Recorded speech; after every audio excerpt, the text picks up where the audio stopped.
Hi, I'm Kelly. I'm here to share important information about the upcoming bond proposal for Mason Consolidated Schools.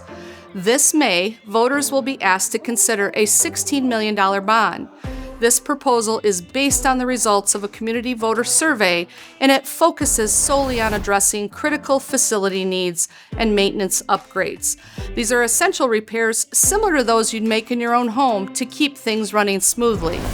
The improvements include replacing ventilation units, along with the temperature controls, and only necessary boilers and pumps to provide a consistent, comfortable learning environment. We'll also replace necessary roofing, windows, and install LED lighting in the middle school, as well as essential ceiling tiles in the middle school and high schools.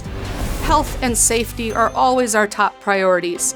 This bond will allow us to remove asbestos, upgrade fire alarm systems, and create secure vestibules, reducing the direct access to hallways and classrooms.